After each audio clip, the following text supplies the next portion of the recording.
PCAC, speaking today on behalf of the New York City Transit Riders Council. Riders have been pushed to the max this summer, and we know that you have too. The July 13th blackout showed that some system redundancies work, as the underground stations and third rail remain by and large operational. The problem was the signals. We and all subway riders need to know that the system will work in times of emergency.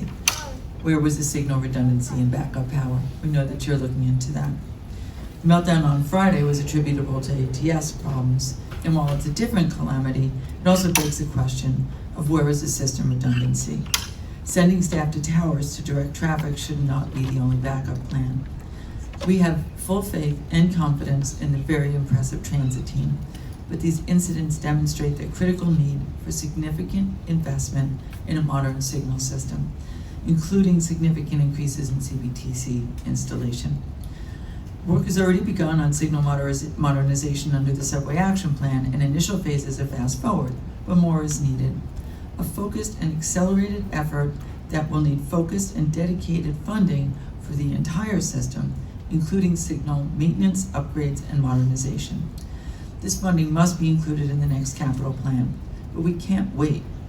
We urge that as you look at the root causes of these incidents, you develop a targeted plan and immediately identify funding to modernize the signals as envisioned in Fast Forward in the 100-plus-year-old subway system that millions of people rely on every day. You know, as we do, the riders can't go through another day like Friday.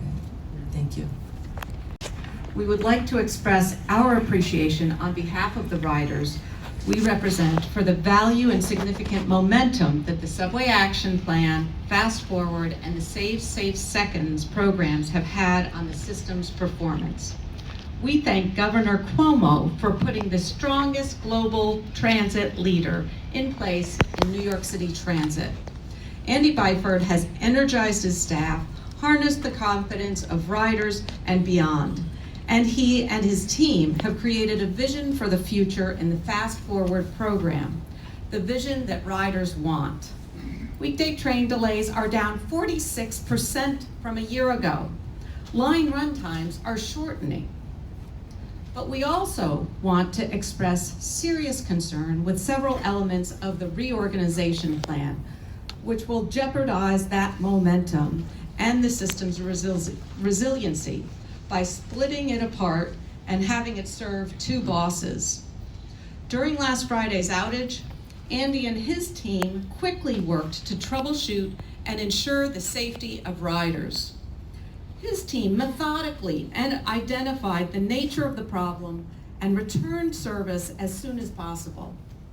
Had the system been split apart, which the reorganization proposes, separating operations planning, engineering, capital program management, and possibly buses from subways, we question if service would have returned to normal when it did.